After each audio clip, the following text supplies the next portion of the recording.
El Ártico está desapareciendo. En unos pocos años, el Polo Norte podría experimentar su primer verano sin hielo en los últimos 125.000 años. Pero un nuevo y audaz experimento podría revertir la situación. Científicos están congelando nuevamente el Ártico. Si tienen éxito, podrían salvar el Polo Norte. Sin embargo, si fracasan, podrían desencadenar desastres imprevistos. Entonces, ¿cuál será el rumbo de las cosas? Bueno, aquí hay un poco de contexto. En lo profundo del Ártico, las temperaturas bajan tanto que el metal se agrieta y los vientos aúllan sobre el hielo. En invierno, la temperatura media es de menos 34,4 grados Celsius. Sin embargo, a pesar del frío aparentemente extremo, en realidad se está derritiendo, calentándose 2 a 3 veces más rápido que el resto del planeta. El hielo es como el espejo natural de la Tierra. Refleja la luz solar de vuelta al espacio, gracias a lo cual mantiene el planeta fresco. Cuando se derrite, expone el oscuro océano debajo. Este absorbe la luz solar en lugar de reflejarla y la distribuye por todo el planeta. Esto calienta aún más rápidamente nuestro mundo, lo que derrite más hielo.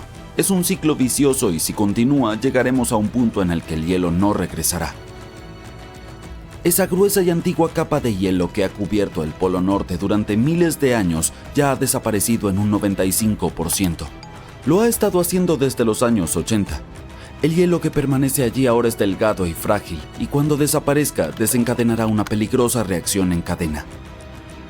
Mientras tanto, un grupo de investigadores de una startup del Reino Unido llamada Real Ice está tratando de ralentizar o incluso revertir el derretimiento del Ártico. El proyecto se está llevando a cabo en un pequeño y congelado pueblo de Canadá llamado Cambridge Bay. Real Ice quiere romper el círculo vicioso. Aquí está su plan. Primero, perforan el hielo existente y colocan una bomba submarina debajo de él. Luego, bombean agua de mar sobre la superficie del hielo, donde rápidamente se congela en una capa extra gruesa. Finalmente, quitan la nieve del hielo, que usualmente actúa como una manta, lo que impide un mayor congelamiento. Después de eso, el hielo sigue creciendo, más fuerte, más grueso y más difícil de derretir. Es una idea simple inspirada en la propia naturaleza. El hielo se forma de esta manera, de manera natural en algunas regiones del Ártico, pero ahora los científicos quieren hacerlo a una escala masiva. Hasta ahora parece estar funcionando. Entre enero y mayo de 2024 cubrieron alrededor de 4.087 metros cuadrados de hielo y en promedio se volvió 51 centímetros más grueso. Y en noviembre de 2024 comenzaron una nueva ronda de pruebas. En los primeros 10 días del ensayo, el hielo ya tenía 10 centímetros más de grosor. Ahora regresarán el 20 de mayo de 2025 para verificar cómo van las cosas. Creen que durante el invierno ártico se acumularán entre 40 y 79 centímetros de hielo. Es un pequeño comienzo. Pero si pueden demostrar que funciona, su plan es expandirse en un área más del doble del tamaño de California, alrededor de 1 millón de kilómetros cuadrados de hielo. Y no se detienen allí. La gran idea es enviar 500.000 drones submarinos impulsados por energía limpia para automatizar todo el proceso. Estos perforarían agujeros, bombearían agua y volverían a congelar el hielo sin intervención humana. Pero no todos están convencidos. Algunos científicos piensan que toda esta idea es un desastre a punto de ocurrir. Primero, señalan que el hielo más salado, el que proviene del agua de mar bombeada sobre él, se derrite más rápido en el verano. Así que si este nuevo hielo se derrite demasiado rápido, podríamos terminar empeorando la situación. Algunos de ellos también piensan que esto es una distracción peligrosa del problema central, como tratar los síntomas en lugar de las causas raíz. Además, hacer que un pequeño parche de hielo sea más grueso es una cosa, pero ¿hacer esto en todo el Ártico? Eso es un desafío completamente diferente. Otra cosa que les preocupa es el ecosistema. El Ártico es uno de los ecosistemas más frágiles del planeta. El cambio en el grosor del hielo podría afectar la vida marina, alterar el crecimiento de las algas e impactar la cadena alimentaria de maneras que no comprendemos del todo. También está la cuestión del dinero. Real Ice estima que volver a congelar todo el Ártico costará entre 5 y 6 mil millones de dólares al año. ¿Y quién pagará por esto? Actualmente se están autofinanciando con el respaldo de algunos inversores, pero esperan que en algún punto sean los países, los fondos globales o incluso las corporaciones quienes financien el proyecto. Real Ice argumenta que no hacer nada podría ser mucho peor. Si no actuamos, podríamos perder el Ártico durante nuestra vida. Esto al menos podría ayudar a ganar más tiempo para reparar el planeta. Son tiempos desesperados que requieren medidas desesperadas. La idea de salvar el hielo del Ártico no es nueva. A lo largo de los años, científicos han sugerido algunos planes bastante audaces para detener el deshielo. En 2017 se planteó el plan inicial de bombas impulsadas por el viento. El físico Steven Desch propuso instalar unas 10 millones de bombas impulsadas por el viento en el Ártico. Estas elevarían el agua de mar sobre el hielo, algo así como el hielo real. Se congelaría durante los fríos meses de invierno y crearía una capa de hielo más gruesa. El mayor problema es que alguien tendría que coordinar todo este espectáculo. ¿Y qué pasa si algo sale mal? En 2018 existía el plan de las esferas de vidrio, el cual debía comenzar en los años 20 del siglo XXI. Un equipo llamado Proyecto de Hielo Ártico sugirió cubrir el Ártico con diminutas esferas de vidrio reflectantes. Sí, bolas de vidrio. La idea era básicamente reemplazar el efecto espejo del hielo. Las cuentas rebotarían la luz del sol, lo que mantendría el hielo más frío por más tiempo. El plan está siendo probado por un grupo de científicos que trabajan con el Proyecto de Hielo Ártico. Ellos dicen que las esferas de vidrio están hechas de un material seguro para los animales. Incluso afirman que las aves usan un material similar como ayuda para digerir los alimentos. El vidrio utilizado en estas microesferas es el mismo material que se usa en equipos de laboratorio y bombillas. Suena seguro, ¿verdad? Bueno, no tan rápido. También existe el riesgo ambiental. Estas esferas son diminutas y podrían acceder fácilmente al océano, lo que afectaría desde los peces hasta el plancton. Aún necesitamos más investigación para comprender cómo este material se descompone en el océano y si podría impactar la vida marina. Pero donde las cosas realmente se vuelven locas es al comenzar a pensar en ampliar esto. Para cubrir solo una pequeña fracción del Ártico se necesitarían millones de toneladas de estas microesferas de vidrio, y eso es solo el comienzo. Tendrían que trabajar las 24 horas del día, los 7 días de la semana bajo temperaturas heladas y tormentas de nieve.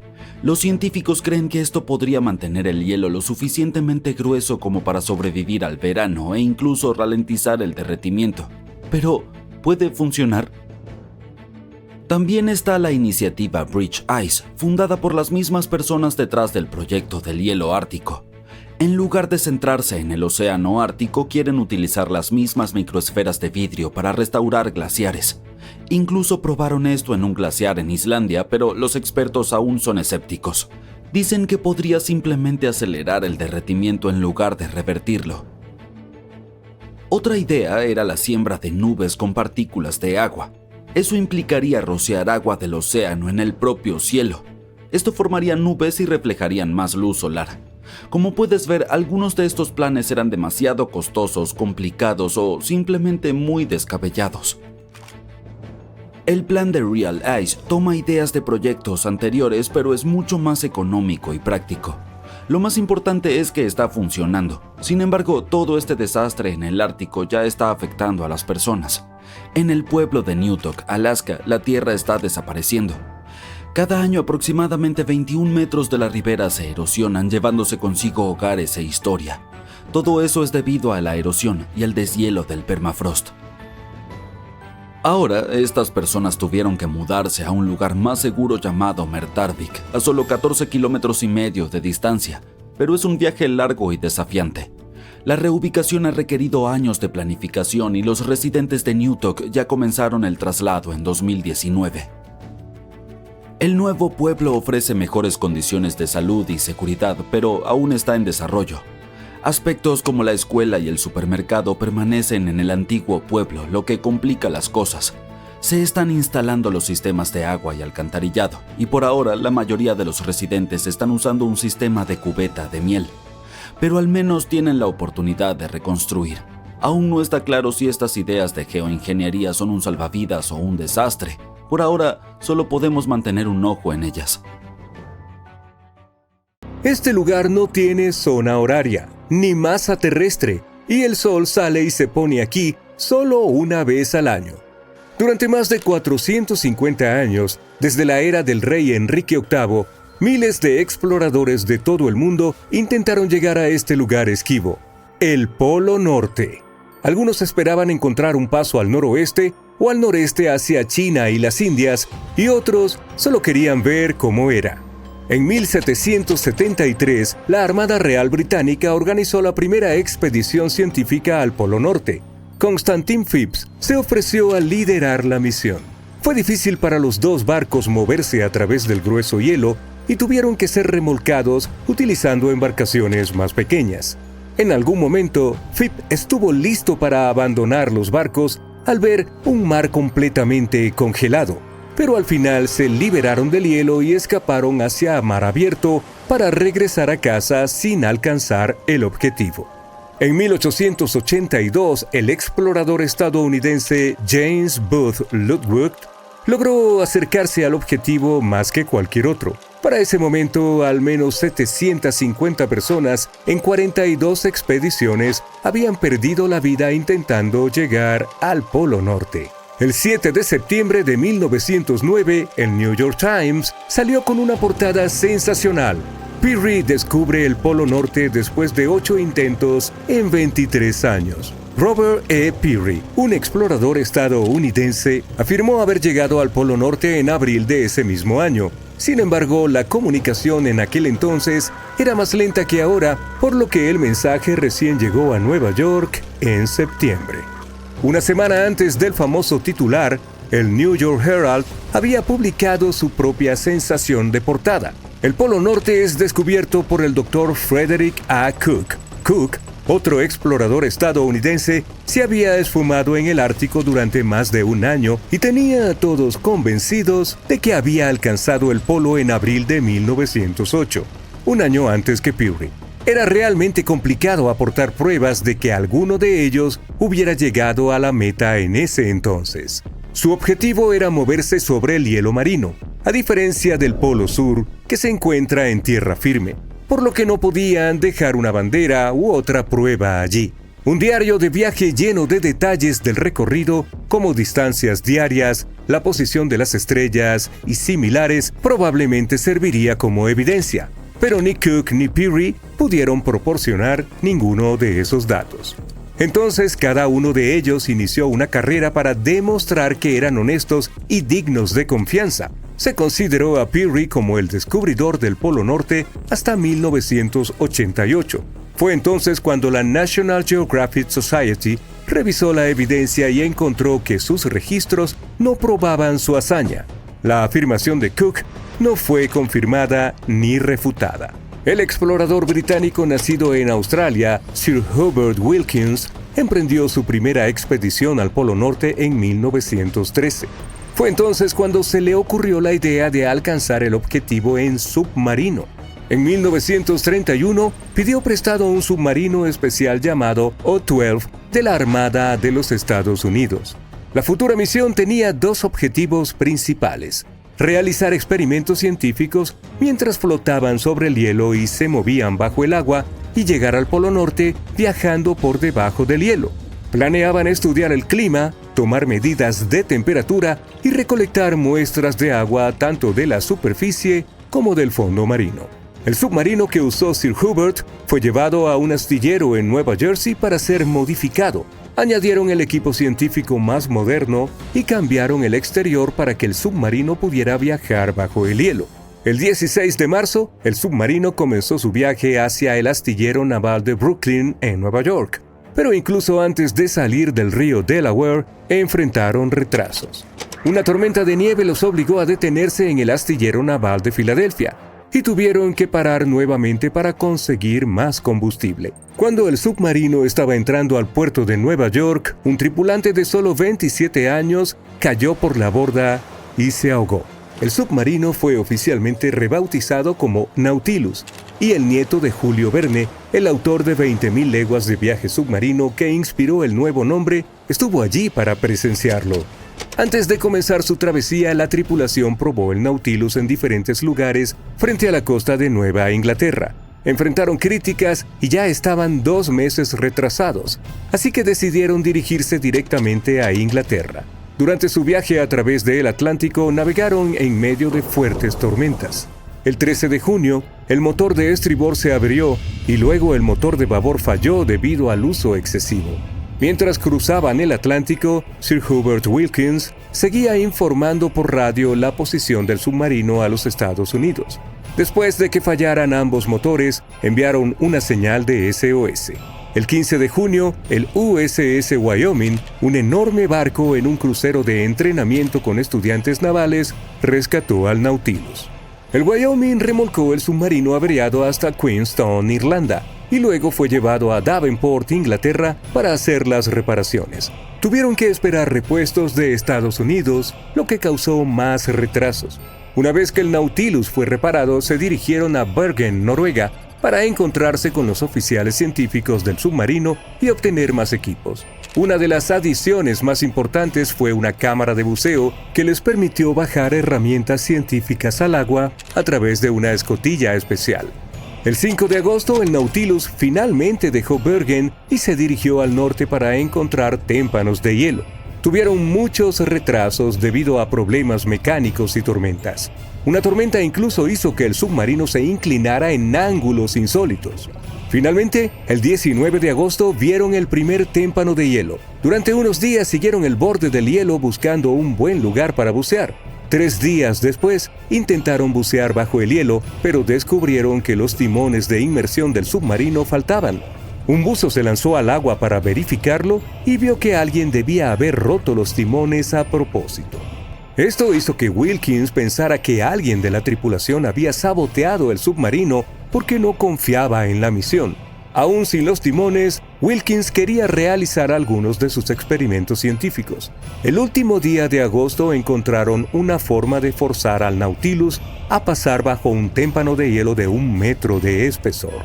Tuvieron que llenar los tanques de lastre y ajustar el equilibrio. Lograron realizar más inmersiones bajo el hielo de esta manera antes de que terminara el viaje.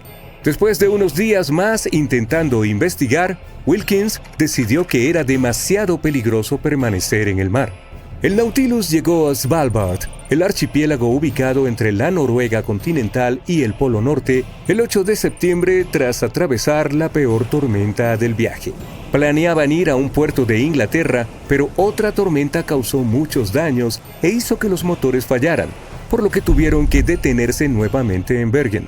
Después de obtener el permiso de la Junta de Navegación de Estados Unidos, el Nautilus fue remolcado fuera de Bergen y hundido en un fiordo noruego el 30 de noviembre de 1931.